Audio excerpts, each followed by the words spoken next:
Hello, everyone. Good afternoon. My name is Franklin. I'm the co-founder of NorCal SCI, also known as the Northern California Spinal Cord Injury Foundation. Welcome to tonight's presentation on sexuality for men with spinal cord injuries. It's being made possible through a generous grant that we've received from the Reeve Foundation.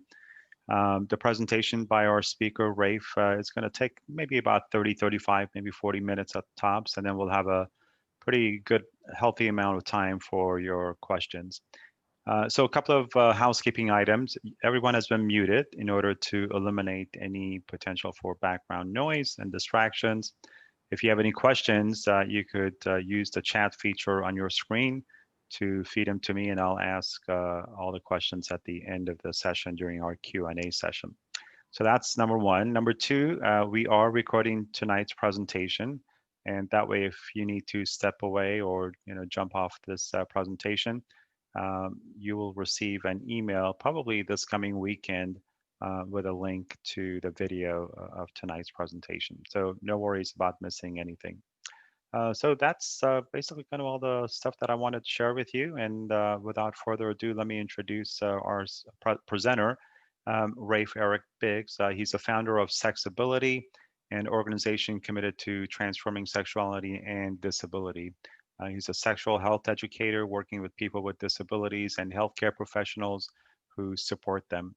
Rafe earned his master's and doctorate degree in organizational psychology from Alliant International University and is a member of the American Society of Sex Educators, Counselors, and Therapists.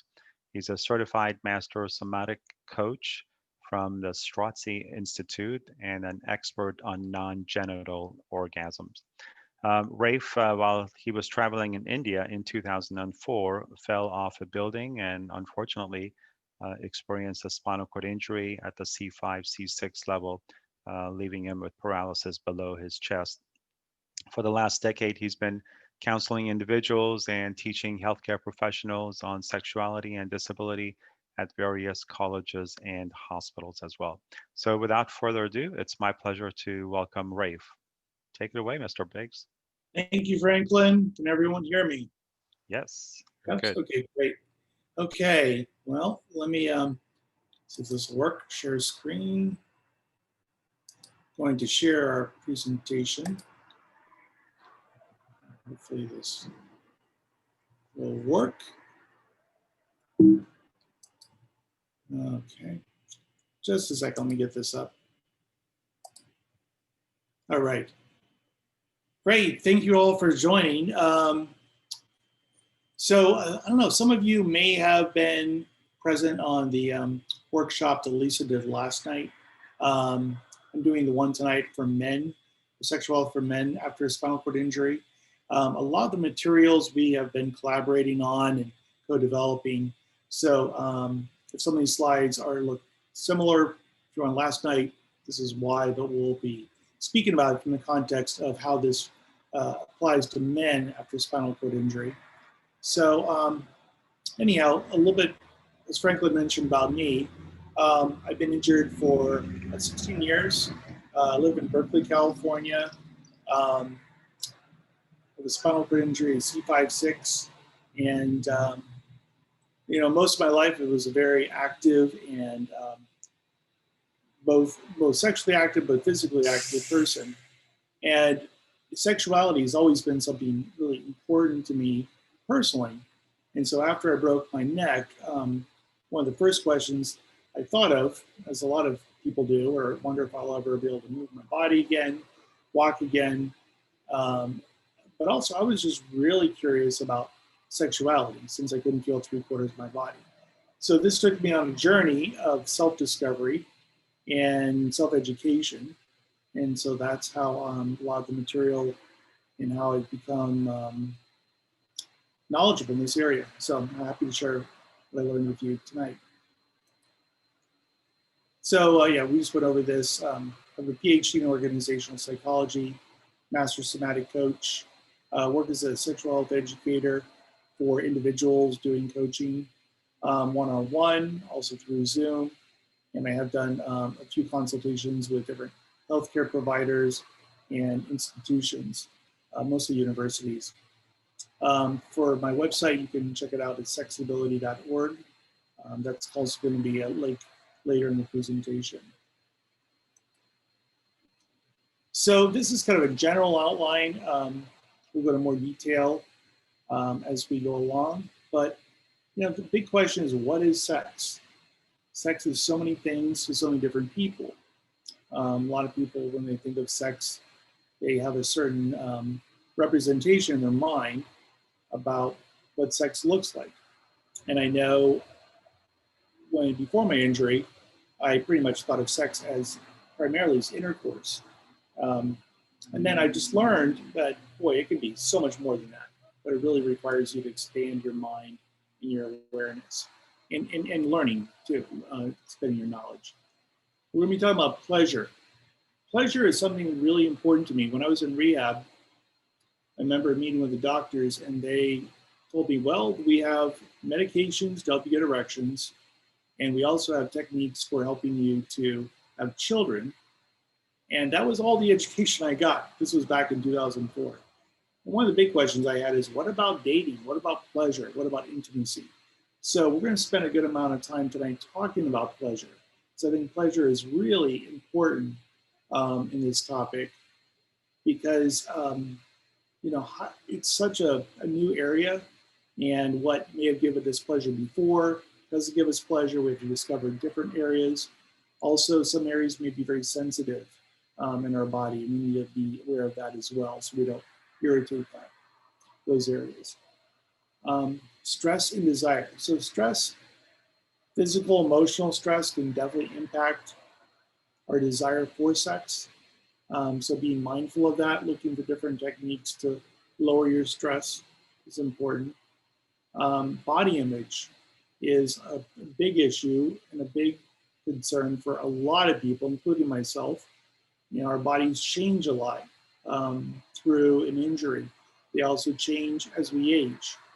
So being able to be gentle with ourselves and to have some techniques for learning to cultivate a positive body image, I think is really important, since there's so much that goes into our minds, a lot of it's through the media, about how we should look and who people are going to be attracted to from a physical point of view. And then we're going to talk about orgasm. Orgasm is a really interesting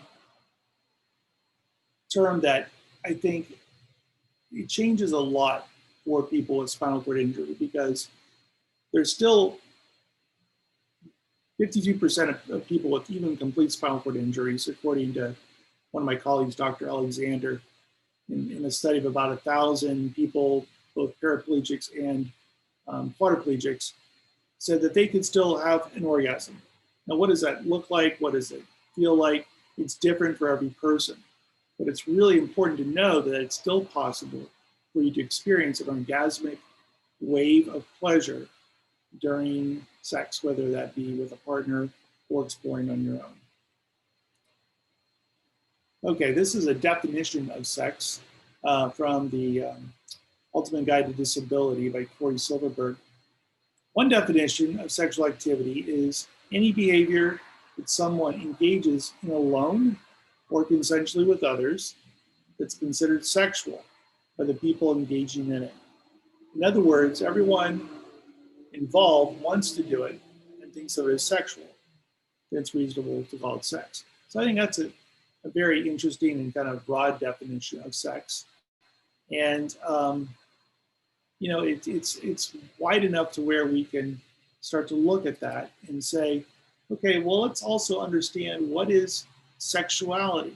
So sexuality is actually a lot more of a broader area, which includes sex, but it's more about the central aspect of a human being's life, encompassing their sex, their gender, their identity, sexual identity, but also professional identity. Be a lot of different identities, and identities sometimes do change and morph over time as well. Our roles that we play, whether we're parents, our roles at work, orientation, things we find erotic, pleasure, intimacy, and reproduction. So sexuality is expressed in so many different ways. You know, the way that we think, our fantasies, our desires, the beliefs we have about ourselves and others, our attitudes, values, and behaviors. Also, the different practices we have, roles and relationships. So while sexuality can include all these dimensions, not all of them are always experienced or expressed, and that's important. So it's also one other, this is kind of an important piece as well, is that sexuality is influenced by the interaction of our biological, psychological, social, economic, political, cultural, legal, historical, religious, spiritual background. So it's really, sexuality is such an incredibly wide area that we have to really think about. And it's useful to actually look at these different areas and ask ourselves, okay, now, so how has religion influenced how I view my own sexuality and what I find that I'm comfortable with or not comfortable with? So I think it's just important to be able to really look at all these different factors that could be affecting us and realize that sexuality in some ways can change, at least different things we might try over time, especially when we have a spinal cord injury.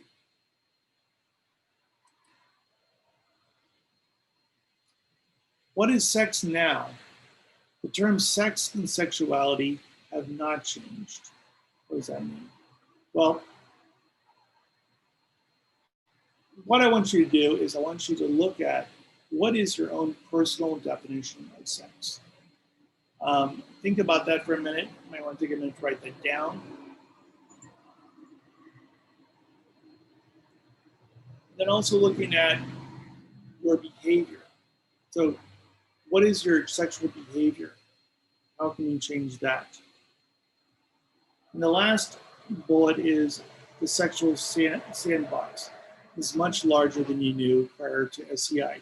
What that means is if your sandbox is really small and you're used to playing and all you really look at as far as sex goes is, let's say, what I would call penis and vagina sex, heteronormative sex, then that is going to be, your whole world is going to be very limited around sexuality after spinal cord injury. But if you can expand that, there are a lot more possibilities. Just hold that, even if you don't know what those are. That sandbox will expand. And it's true. I mean, there are so many different things I've learned personally and professionally about sexuality since my injury. I've learned way more than I ever thought. And I knew quite a bit of things around sex before injury when I broke my neck at 33 years old. So I think it's really important just to have an open mind and know that there are a lot of different possibilities out there for yourself and for your partner or partners. So what now? I think one of the most important things we need to acknowledge is letting go of the past. Grieving the way things were is no longer possible. So until we do this, until we really acknowledge, and I will say this, a lot of us go through a tremendous amount of grief and loss just from the injury alone. Hold on just a second, get a drink of water.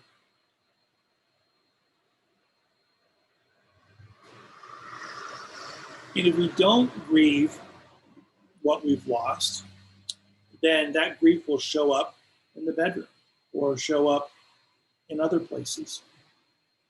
So I think it's really important there's so many different ways to grieve, but just to look at that. How have you either grieved or not grieved in your own life with regards to your injury? And then also around this topic, around sexuality, giving yourself time to let go of what the past was and be able to, once you're able to do it, then you can begin to open up to what is now possible. Also remember that sexual behavior is a lot more varied than you realize. Google's your friend here. So there are so many different types of what I would call fetishes out there, things that people find interesting and find attractive and get turned on by. I was on a television show called Strange Sex many years ago, and I noticed there was one particular group of people that really like balloons. They like when they squeeze them and they pop, and they get a certain amount of like excitement, sexual excitement from this. So see, some people are into all kinds of different things. Like one thing you may discover is that one part of your body is really erotic, and that may seem very strange, like your ears now are very erotic with the right person. But that can be something that you can use to your advantage. So just be able to be, again, open and keep that sandbox available and open so that you can try different things in your life that will give you pleasure. Also learning about all different kinds of sexual behaviors that might, and new things that might turn you on, which could be very surprising. So again, this goes back to just being open and learning as much as possible. And then also experimentation. I think that's important. And really look at sex as something as play. There's a certain kind of, I think, seriousness when people talk about sex. And there's a lot of reasons for that. Oftentimes we're taught, at least I was taught growing up, I grew up Catholic and thought that, sex before marriage is a sin. And, that probably shaped me in a certain way, as it shapes a lot of us. So being able to look at sex as something playful can also create more fun and less seriousness.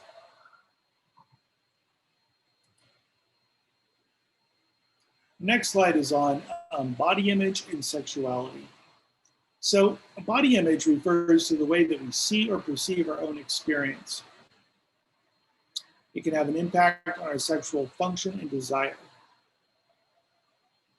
After a serious injury, it's natural that your feelings about your body are in a state of confusion and conflict.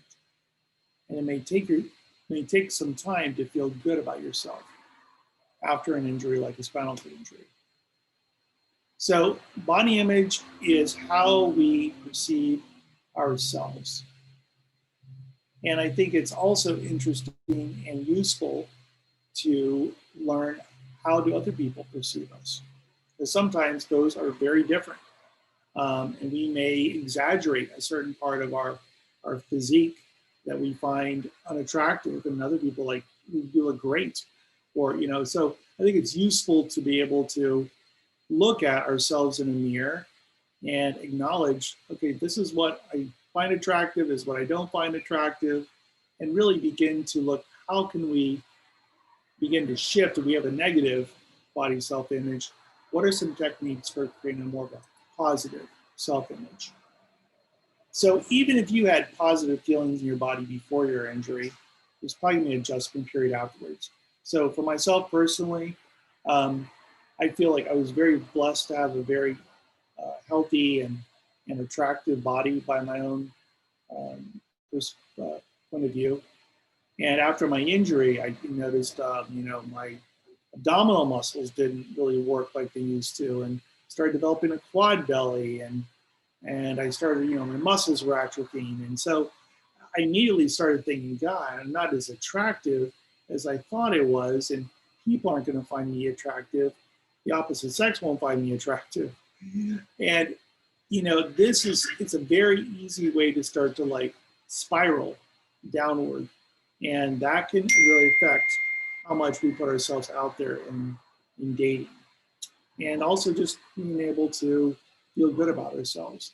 So there is a period of time, you're going to need to spend some time where you're going to be able to, during which you probably need to spend some time and accustom to your changed body and learning how to love and take care of it.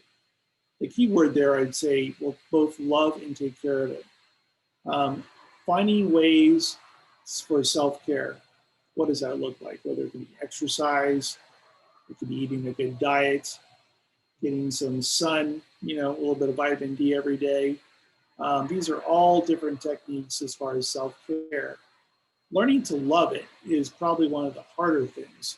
And I don't have like a straight answer for you here, but I think it's important to appreciate the parts of yourselves that you do love, and then also to get feedback from other people. Ask them, what do you love about me? About me. And then you could also say, what do you love about my body too? You could ask two different questions. But that for me really started to shift things when I started getting assessments from other people, especially the opposite sex, even friends, female friends. I just started to feel like, okay, I don't look as bad as I think I do. And that started making me feel better. Also, you know, the way we dress. You know, there's certain ways, or if we do, you know, certain outfits that are comfortable and attractive. And that's all something that takes time to discover, but it's an important part of our personality. And I guess the last point here is to focus on the things you love about yourself, your unique talents, and your personality. Because oftentimes people, in my experience, women are not as attractive to just the physicality. There's a lot more that they can really appreciate and love about our personality, and that goes a long ways. So pleasure can be experienced in all five senses, right? Our sight, sound, scent, touch, and taste. For a lot of men, this is kind of a generalization, we are very visual. And so when we see a person, whether it's of the same sex or the opposite sex that we're attracted to, there are a lot of attractors that happen. I would say that's probably a very strong way in which we experience pleasure. Lots of ways to do that. You know, it's both visually, we see it through media, through the internet, through pornography, through a lot of things we are able to like take in pleasure through sight. Sound is, how do we experience sound? Well, as far as being able to experience and create a pleasurable environment, I find music is really great. Also, you know, just being able to listen to the sound, like if you're in a relationship, your partner's voice, right? The way that they talk. Some people have a really attractive voice and that turns us on. Some people have a very annoying voice and that turns us off. So it can go both ways. But just being aware of how do we experience sound, pleasure through sound. Scent is a really big one. I've noticed for myself that certain smells will just turn me off immediately. Other smells turn me on. One thing that I've discovered that works well in my environment is an oil diffuser. A friend of mine turned me onto this. And you can put different kinds of oils in this diffuser. It creates a very interesting mood. I've noticed that smells really affect my mood. Like lavender will relax me. Orange oil will enliven me. You know, mint will calm me. So there are different scents that can really influence. Also perfumes or colognes, body wash, even the natural, you know, smell of our partner, their sweat and just their body odor can either turn us on or off. So finding pleasure through scent is also important. Touch is probably one of the biggest ones that most of us, when we associate and think about sexuality and sex, is touch. And when our sensations are altered, as they often are with a spinal cord injury, we may discover that, wow, you know, there's lots of parts of our body we can't feel anymore. So that's a process of rediscovery, which we'll talk about here in a little bit. How do we tune into How do we like just be able to normalize the areas that are more numb or that have a different sensation they did before? And what are the areas that we still have that we can feel fully? And how do we utilize those to feel pleasure? And then the last one is taste. Taste is, there's so much pleasure that can come from food, just food alone. I think that when we bring it into the context of sexuality and sex, there are things that some people are into feeding each other, and just there's a way to do that in an erotic manner that can be sexy, and other ways we can take different kinds of foods into the bedroom.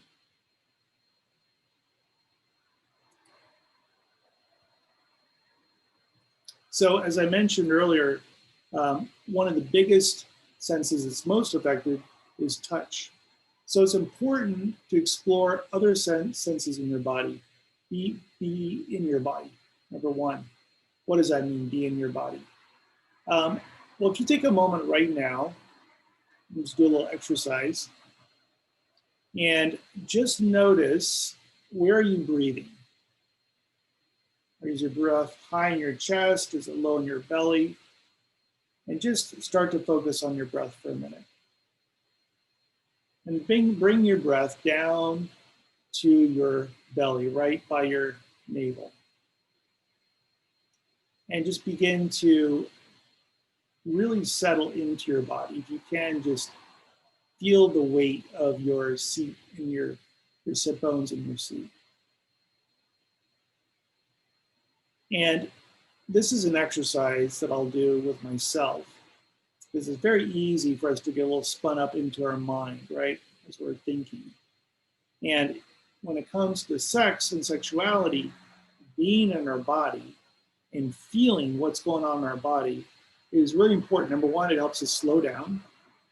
Number two, it helps us connect to what is pleasurable in our body or not pleasurable. Also, what do we need and what do we want? Those are all things that come from our body. Be in the present moment. What does that mean? Well, be here now. When we're in the future thinking about what we need to do, that creates anxiety. When we think about the past, that can create some depression. So being here now can really just be a gift, because when especially if we're not with another person and we're being sexual, everything else can fade away, right? You really connect with your partner if you're in a relationship with a partner. And if you're not in a relationship with a partner, what I want to say is that I think it's very important that you learn to discover pleasure for yourself. Self-pleasure or masturbation, I think, is a really important activity that oftentimes is discounted or shamed. There's a lot of shame around it. But it's really important to begin to feel what does feel good in your own body and what's changed. And how do we really capitalize and use these things that do feel good? So this is an exercise called a body map exercise to begin to find out where is pleasure happening in your body. I apologize, the image here is an image of a woman, and this is meant to be for both sexes. So I think it's important to look at, we can start, oftentimes tell people, start at the top of your head and move down to your feet, go the other direction, and just begin to, with an open hand, either your open hand or your partner, begin to caress your body and mark where do you have sensation. And here we have like a color code, whether it's soothing, whether it tickles, whether there's pain, tingling sensation, burning sensation, or no feeling, numbness. And just begin to map what feels good or what doesn't feel good. And this might change over time. This has changed for me a little bit as I've aged in my injury. So, for myself, I'll just tell you a quick story. One thing that I discovered when doing this with one of my first partners is that I discovered that in my fingers, specifically my thumb, I had a lot of pleasure, a lot of sensation, specifically my left thumb. Never knew that before. And so with my partner, as we were touching that area of my body, it felt quite erotic.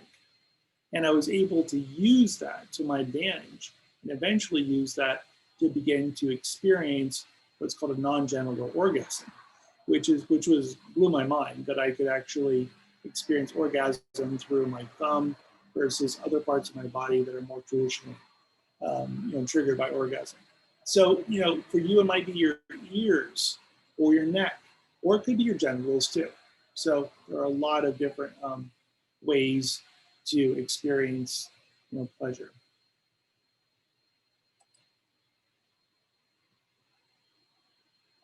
So another way to do the same exercise is to do it while you're aroused. So the first time you do it without any sexual connotation, you can do the same exercise while you're sexually aroused. And you might have a really different experience. It might be the same, but it's really interesting to see how when you're turned on, when you feel connected, intimate with somebody, or let's say you're exploring a fantasy, erotic stories, talking naughty, pornographic, all kinds of these different things. All these things, there's different things that can get us more turned on, and that can also affect more pleasure. I know for myself, areas of my body that I have pain in, when I'm turned on, I don't really feel those parts of my body so much. That's one of the great things about sex is the amount of endorphins, amount of dopamine, and serotonin, and all these different chemicals are released in our blood, and these hormones really affect pleasure. So that's one of the healing aspects of sexuality is that it can really get rid of areas that we might have pain, at least temporarily. It can also train your brain to have new stimulation. So you might discover that, okay, I don't have any feeling in my genitals, right? That's how I felt at first. But with a certain amount of touch and mindfulness over time, I've started developing some sensation in my genitals. Now, when I'm doing this mostly with my hand, I don't know if it's specifically like, are the messages coming from my genitals or the messages coming from my hand and my genitals, like that neuropathic loop. I don't know personally. I've never done an fMRI around this, but I do know that it's still possible for me to have an orgasm just by touching my genitals. It takes more time than it did before. But that was something brand new I discovered just a few years ago. So I'm not saying it'll happen for you, but I'm just saying as an example of possibility, the body wants to find new ways to experience pleasure. I really believe that. And it's important to be able to, if you want to have this be an important part of your life, it's important to be able to explore that. As this last point said, also, painful areas can change into erogenous zones. So that means that an area that was painful before can become a big turn on. And sometimes people use sensations like a little paddling or like a little flogger to like get those areas activated, and that actually can feel really good. Okay, basically this is just a slide that says, okay, let's do the same body mapping exercise with arousal. And, let's give some examples. Before it was soothing, now it's loving caresses, tickles, now it's ecstatic. Pain is now intense pleasure, tingling, highly aroused, burning, intense pleasure, which is interesting. I've had that before, but burning, now it's intense pleasure. And then no feeling is, waves of internal aliveness, just having like energy running. I think sometimes I feel more like It does feel like energy. I don't know if it's blood flow, but when I'm aroused, I feel more in my body than I felt if I'm not aroused. This is a little slide that says there are different ways that we get turned on. It's not just, physical, right? It is sensual, but also cognitive. There's a word which maybe some of you heard of called sapiosexual, which means turned on by other people's minds. That's something I'm really turned on by intelligent people. Also, you could look at that as your thoughts and imaginations and fantasies. The intimacy we have with another person, and then also the attractors, what arouses us, gets us aroused by pleasing a partner and being something sexy. And that's a big one that, depending on our orientation before we get injured, we just do a time check.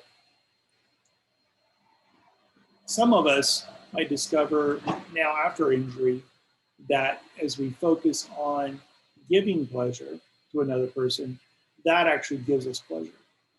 So I think it's important to have that be part of your pleasure experience, but also make sure that you do find ways to pleasure yourself too. Again, this can be in the bedroom or this could be, out in the world. So stress and desire. Stress really affects our sexual desire and our sexuality and our sexual function. So you may not be interested in sex for a while. That's totally normal. When you first break your neck or your back, it's very common to have other things that are more important, like how do I manage my blood pressure or pain, or how, there's all these different myriad of things that we need to pay attention to. The stress hormones, medications can definitely affect our sexuality in a negative way. Some of them can be positive too. It can also decrease our desire and our physical arousal. And it's important to remember you don't need to feel turned on to engage sexually. I think that's important because if you're with a partner, you may want to just schedule a regular date night and not maybe focus on we're going to have intercourse or we're going to do this or that. Don't have an end goal. Just have it be an opportunity to explore what feels good.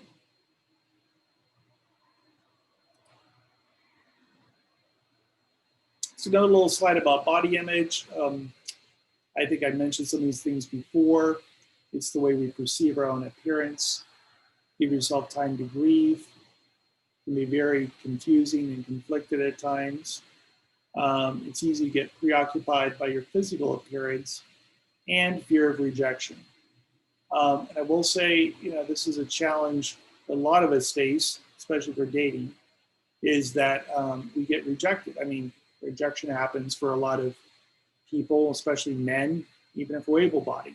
And then when we have a disability, sometimes there's more rejection that does happen, and that can also, loop back onto our body image, and we can have more of a fear around that. So maybe we don't take as many chances or risks, I should say. Just a second, let me get another drink of water.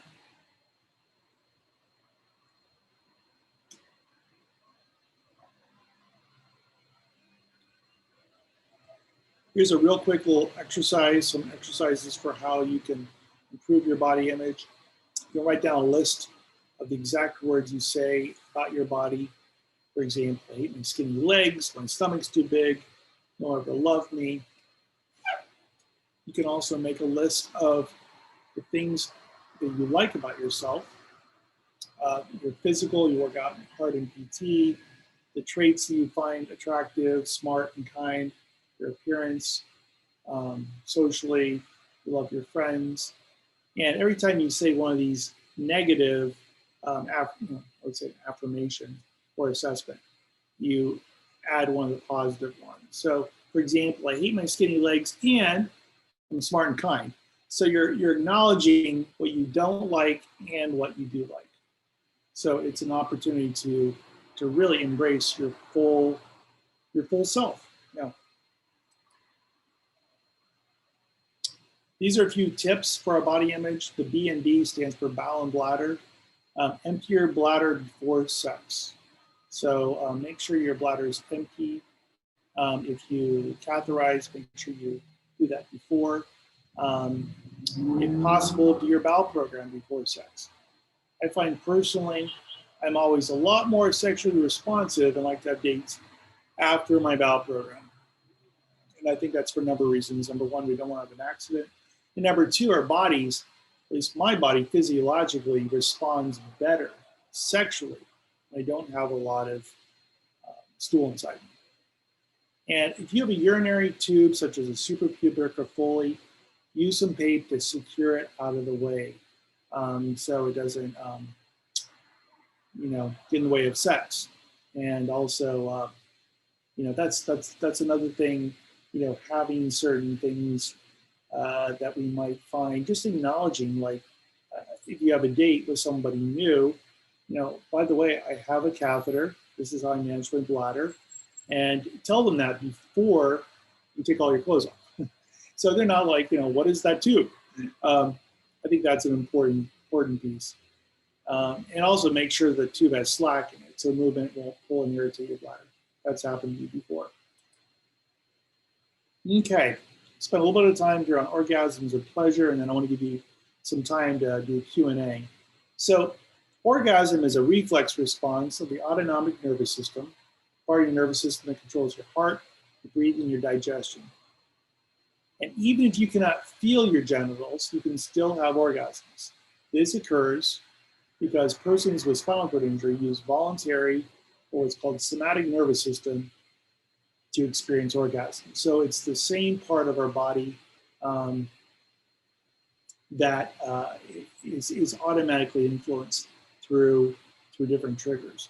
So the inability to achieve orgasm occurs when persons or people with spinal cord injury give up on stimulating their genitals. And the last little bit is getting cut off in my slide because they no longer feel the same sensations. So we might think, oh, I have no sensation there, so why even try? Why even, caress myself there? Well, this is a good reason why. Because if you do it, you can bring back some of that triggering to experience orgasm. Now, again, orgasm is going to be really different for different people. It may not end up with an ejaculation like we did previously. Some men still do ejaculate, but it's called retrograde ejaculation, where the semen goes into the bladder. So, but even if you don't ejaculate, it's still possible to have an orgasm. Just want you to be aware of that. I'll tell you a really good book too, just I'm thinking of it. It's called Sexual Sustainability by Dr. Markalee Alexander. She has written and researched. She's a researcher. She's a physiatrist, and she's also an expert on spinal cord injury and sexuality and spinal cord injury. And she has taught me a lot about science-based. This is of how you can still experience pleasure and orgasm. So I would recommend reading her book, checking out her work. Slide here about erections. Just want to distinguish two different types of erections, or ways that we experience erections, excuse me. The first is psychogenic. So when a man sees, feels, hears something that is sexually stimulating, the message is sent to the brain, which produces signals that are sent out to the nerves of the spinal cord and trigger a reaction of the penis, an erection. A reflexive erection is involuntary. It can occur without sexually specific thoughts or specific stimulation. A reflex erection can occur as a result of a direct contact to the penis or other erotic areas, such as the nipples, the ears, nipples, or neck, without any contact. It could also happen through spasticity, right? You get a spasm, you get an erection. So sometimes we can use this to our own advantage. Also, with certain medications, I'm not going to speak about erectile dysfunction just yet, but I've learned that certain medications such as baclofen, Xanaflex muscle relaxers can decrease our ability to get an erection. Also, medication like midodrine that brings the blood pressure up. If you have low blood pressure, that can also enhance erections. So I have a few things on erectile dysfunction here. Many of you may already know about the medications that are out there, but just in case you don't, there are 3 main medications which you could talk to your healthcare provider about: Viagra, Cialis, and Levitra. They all essentially work the same mechanism of action as far as giving us an erection. Viagra typically just works for 4 hours. Cialis can work longer, up to 36 hours. And Levitra, I honestly don't know much about Levitra. I know it's another medication that could be prescribed. And some of these medications work better for different people. So I encourage you, if you have problems with erectile dysfunction, as far as like getting an erection and keeping it erect, a lot of us can get erect, but it doesn't stay erect. You have to kind of experiment and see. I also say all these medications have side effects, right? So you have to weigh the pros and cons. Most of these will lower our blood pressure. So if you're quadriplegic with already low blood pressure, you got to think about that. And you may need to take midodrine, for example, to bring it up. So you just need to, if you're going to go this route, just be aware of the benefits and risks. As far as treatments, other non-medicated treatments, there's vacuum pumps, which basically it's a pump. It's like a clear tube that you put on the penis with either a manual pump, some of them are electric, and it basically pulls the air out of the area in the tube, and it pulls the blood into the penis. It gets it erect. And then you can use that in conjunction with a penis ring, which goes around the base of the penis. That'll keep the blood in. Now, it's important that you remember to remove this or have someone remove it after several hours, because if you don't, that can cause some serious damage. Also, vibrators are a great way to help to get an erection, and for some men, create an ejaculation process. So you can try with a really simple vibrator, like a Hitachi Magic Wand buy those for like $30, $40. You can also buy a medical vibrator, which are much more expensive. Some of these you can get insurance to pay for. Vibrect is one brand. The other brand, I'm trying to remember the name of it. It's been out longer. I just can't think of it right now. I apologize. When I do, I'll send that over to y'all.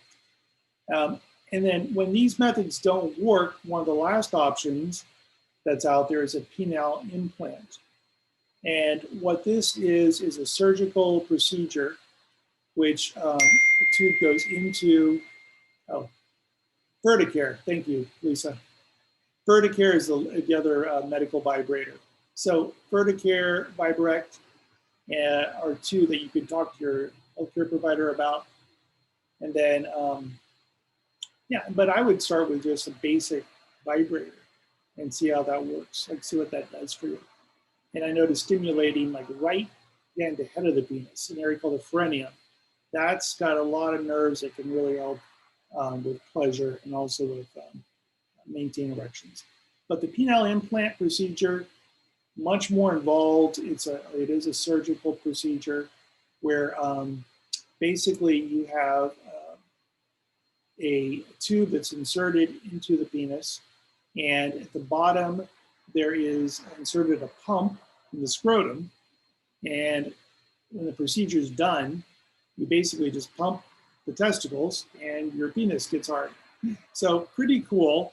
I've seen some videos on it, and this may work as a good option for some men out there. So just know all your different options.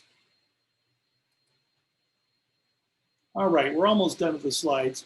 The last thing I want to talk about is a transfer of orgasm. What is this transfer of orgasm? It's finding another area of the body that feels amazing. So doing the body map exercise, exploring your nipples, your ears, your neck, your fingers, maybe your toes, if you have sensation there. Different areas of your body can actually feel really good. And when you breathe into these areas, and when you're with a partner, or even if you're by yourself, breathing and also using sound and intention, I'd say those three things can really bring on an orgasmic experience. So breath, sound, like a sigh, like that kind of energy will also move both blood and also get get your orgasmic juices going. And then also just like learning, for me, it happened to be my thumb felt extremely good. And the more I kept, bringing my attention back to my thumb, especially with my partner, it felt like my penis felt. And that might sound kind of strange to many of you, but I'm just sharing it with you because it's something that has worked well for me in rediscovering my own sexuality and my own pleasure. I'm going to spend just a really brief amount of time talking about energetic orgasm and Tantra. Some of you may have heard of Tantra. Sting was really popular, saying that he would have sex for, 10 hours with his wife using Tantra. But basically, Tantra it's a yogic, it comes from India. It's a form of yoga. And it is using your energy and the energy of another person together to experience orgasm. There are many different ways and this requires no erection, doesn't require anything like that. It's literally feeling the erotic energy in your body and moving it in conjunction with another person. If you look at the diagram we have up in the top right, you can see kind of these different little balls and this loop. This is called the microcosmic orbit. And each of those little balls represents what's called a chakra, or it's an energy center. Over on the left are the same little balls. And there are many books on Tantra, which I highly recommend you read if you're interested. This can be a whole different way to experience pleasure and orgasm. And this doesn't require any, like I said, doesn't require any kind of medication, doesn't require erections, none of that. So it's pretty, you can do it even with your clothes on. So it's a really powerful, very powerful exercise. And then also we have sexological body work, which is a technique for, it's almost 6 o'clock, for being able to explore our bodies. Okay, I want to spend some time with Q&A. Just real quick, we're going to be doing a relationship talk on Friday. So Lisa, and you can join Lisa and I on Friday. It'll be a co-ed session. All right, so that's it, Franklin. Sorry for going. Very good. Thanks, Rafe. If you can just go ahead and stop sharing your screen, people can see you. All right, so we have a couple of questions. We don't have too much time, but let's get started. And some of the questions are similar to what we had raised last night from the female session. So first question was, how do you deal with autonomic dysreflexia? As you know, it's sort of affects people with T6 and above injuries. So any thoughts about that? Yes, there is a medication you can take which will lower that threshold of to where you don't experience autonomic dysreflexia. And I'm blanking on the name of it, but if you talk to your healthcare provider, there a medication that you can take. You can also just be aware of what are the signs of autonomic dysreflexia, before it gets really bad, like a headache, a pounding headache. But just knowing what does it feel like when your blood pressure goes up. So just having awareness of that so that you can keep yourself in that safe zone where you don't get the really uncomfortable and dangerous aspects of autonomic dysreflexia. Okay. What about the sort of lack of spontaneity? Um, how have you dealt with that, or what kind of suggestions can you make about that? Well, I would say, you know, first of all, like scheduling time to, have a date, and then also really set the mood. Like having music and lighting and smells, like all the things we talked about. Those all can like get us more into the mood. But I want to say that sex doesn't have to be spontaneous. I mean, it can be planned, and the more we practice something, the better we become at it. So just make some time, whether it's just with yourself, with your partner, to explore sex. Okay. Um, and this next question is, people that have caregivers that come in at set times, and if you have someone that you're, have being or sharing some intimate moments, how do you kind of navigate that? Mm-hmm. Right. Yeah. I deal with that myself. Well, it's important, first of all, I think, for to tell your partner that, I have a caregiver that assists me with these different activities. But also, um, what I do when I interview my caregivers is I tell them, I'm sexually active, looking for someone who's sex positive, and just see what their reaction is. Because if they're uncomfortable, they might be comfortable doing certain activities like helping you get undressed, but other things like putting on a condom. Um, there might be certain activities or setting you up with sex toys. You just have to really know what their boundaries are. And so I find for myself, if you have that conversation up front, even after you've hired somebody, if you're starting to date, just to say, this is kind of uncomfortable conversation for me, but I want to talk to you about it because it's important.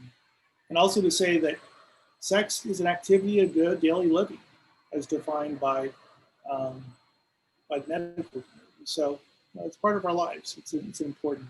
Intimacy and sex is important. Okay. Alrighty. What can you tell us about the documentary Strange Sex?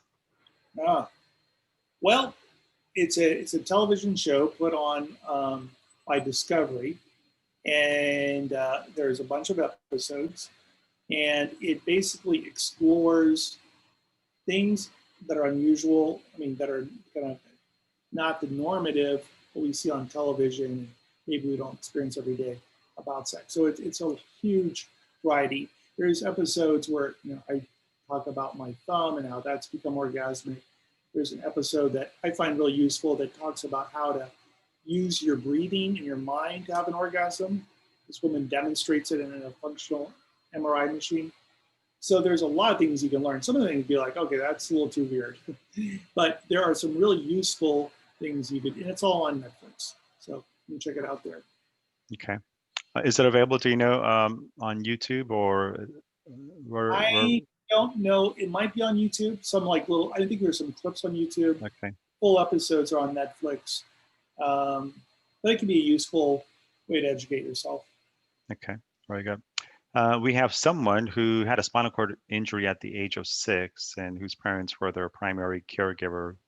And they didn't have, so this person didn't have the normal sort of adolescence and sort of body self-discovery. What kind of recommendations can you make to someone who's really kind of been shielded from, from this whole topic? So they're an adult now, but they've had their parents before. Correct. Yeah. Well, if they haven't had the opportunity to explore the partner, I would say there's a couple different things. One, I mean, I'd have to talk to them more, but I would say there are definitely certain toys that they can use to explore their own body, depending on their hand function and whatnot. But also, finding a trusted friend or somebody that can be willing to do some of these exercises and discover their body is super important. So I have some other suggestions too, but I'd say those are the main two things. How would you suggest someone sort of broach the subject with a sort of trusted friend? I mean, it's certainly not normal conversation to be Yeah, had. yeah, yeah, it is. Um, Yeah, it all depends on the friend. Some friends would be like, sure, I'd be happy to help you out. Other people are like, I don't know. And so it really, you have to kind of gauge that friendship. And it's funny because like in my own mind, sometimes I'd be like, oh, this person would never be interested. And then I might mention and they're like, sure, that sounds like fun. Like, and I think one thing you can do is a lot of these exercises you can do with your clothes on. So let's say like let's do the body mapping with our clothes on. Granted, you're not going to feel quite as much as you would feel with your clothes off, but it's a really safe way to do it. That's an example of something you could do. Okay. By the way, the previous question pertaining to the person who was had a spinal cord injury at the age of 6, they are now 43. So it's been quite a bit of time that they've gone without sort of really experiencing Yeah. sexual activity. And there are certain providers out there which may or may not be available in your area. The people that do hands-on sex therapy. That's another thing I would suggest they look at if they can afford it. If that's the other areas that a lot of these providers, and also with COVID right now, people are not doing this kind of work, so it's a little limited. But a lot of them do provide sliding scales depending on their situation. So, okay. What can you tell us about sexability? Well, sexability is an organization. It's myself, Luki Andrade, and a few other practitioners and coaches. And basically, we have a website. We do coaching, both one-on-one as well as we do group things like this through Zoom. And we work with healthcare providers and educating them about how to explore more pleasure and intimacy through sex and disability. Okay, very good. Again, it's sexability.org. Very good. And can you tell us a little bit about what's going to happen on Friday with you and Lisa? Well, with Lisa and I, we're going to be looking at how do we take a lot of the different things maybe we've talked about tonight and last night. How do we do this in relationship? So how do we do this with a partner, with a friend? How do we learn how to connect all different ways, physically, emotionally, mentally, in ways that are that help to build more connection with ourselves and with our partners. I'm looking forward to it because I do a lot of mentoring and peer support, and when you've had, let's say, a spouse or girlfriend, boyfriend, whatever, that have had a spinal cord injury, it really throws two people in this new uncharted territory, and they're both sort of having to learn how to please each other. Yeah. So it's not Also, easy one. Also learning how to grieve. Like what maybe, especially if you've had the relationship before, and it's been intimate and sexual. That things sometimes change, and there's a certain period by which you have to learn to let go of that old in order to embrace something new. Very good. Okie doke. Thank you, Rafe, and thank you everyone for tuning in. As I mentioned, we'll have the video of this session available this weekend. We have one more session, like Rafe said, this Friday at 5 o'clock California time. There's still time to register for that session if you wish to take part in it. And then again, thanks to the Reef Foundation for helping us make these presentations possible. Thanks to Rafe, and thanks to everyone. Have a good night, and hopefully we'll see some of you on Friday night. Take care. All right. Thank you. Okay, bye-bye.